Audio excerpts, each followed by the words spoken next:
Joining us now, two doctors who are seeing the dire impact of COVID firsthand. Infectious disease specialist Dr. Alex Wong is in Regina, and Dr. Darren Markland is an intensive care physician and a nephrologist at the Royal Alexandra Hospital in Edmonton. Hi to both of you. Hi, Ian. Hello. Dr. Wong, nearly every day this week, Saskatchewan has been breaking records both for number of cases and hospitalizations. Tell us about where you're at now. How close is the system to collapsing? Yeah, so it's a bad situation here in Saskatchewan as it is in Alberta. We've been trying to create additional surge capacity, especially for our ICUs. And, so far we've been able to create that capacity. Staffing is, getting tight, but we're holding at this point as well. But we've already canceled a lot of elective procedures, surgeries, organ donation and so forth. So again, there's a degree of triage already happening with all of that. And so the next week or two are going to be really, really important for us, seeing how our curve is going to go. If our curve keeps increasing the way that it is right now, we're going to be in some trouble. So there are different levels, Dr. Markland, of triage. Many of us have seen it. You go into the emergency room and there's some kind of decisions about who goes where, but particularly in intensive care where people are already clearly very ill. Where is Alberta at in terms of implementing triage there? Triage is tricky. We have the official policy that we will not institute triage until every single resource has been used up. That means that we have actually doubled our capacity for intensive care beds, and that is a tremendous feat. But to do that, our quality and our standards of care have had to be relaxed. Safety is always the first thing we look at, but we're canceling surgeries. We have nursing ratios that are difficult to maintain, and quite honestly, the level of care has dropped. We're just doing that to keep everybody alive.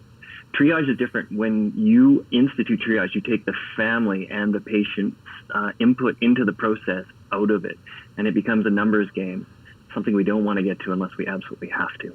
And Dr. Markland, it is so important for us, and this is why we're talking to the two of you, so important for us to stay away from underplaying this, but also overplaying it as well. Do you have a sense in your hospital how close you may be to having to triage in intensive care? We're very close. 2,200 cases peaked for the Alberta numbers about 6 days ago.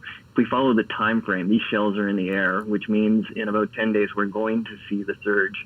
We're running maximum capacity. We're going to expand further. But that's kind of like a tsunami coming at you, and it only takes that plus something else. For example, a mass casualty event. It could be a bad food poisoning event. We are really stretched to the limit. We have no capacity for accidents or catastrophes.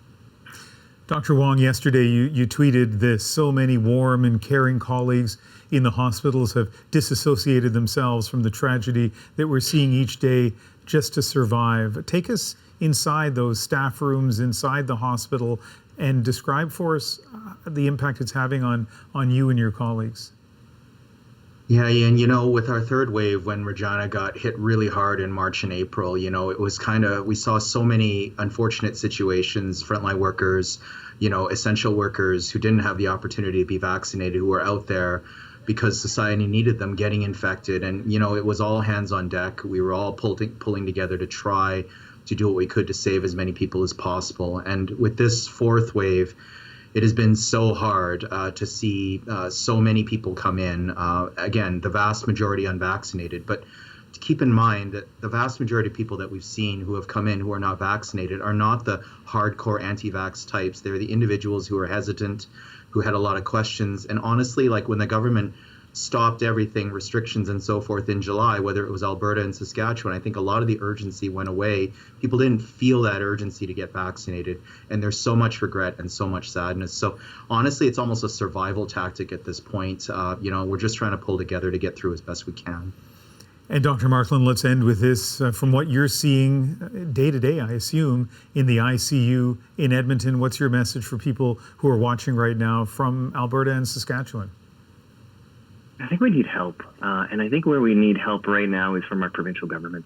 We have a new health minister, Jason Copping is new to the portfolio, and I sincerely hope that, first of all, he legitimizes a lot of the health policy that has been subverted by the government. Our vaccine passports need to be non-forgeable. They need to be enforced. We need to implement tracing and contact tracing again. And he has a chance to fix the problems that our previous health minister, Tyler Shandro, was part and parcel in creating. We need help from our government. We elected them to govern us, and they are the ones that can fix this for us. Well, we really appreciate getting the view from both of you from kind of inside your hospitals and what you're seeing firsthand. Doctors Markland and Wong, thank you very much. Thanks, Ian. It's a pleasure.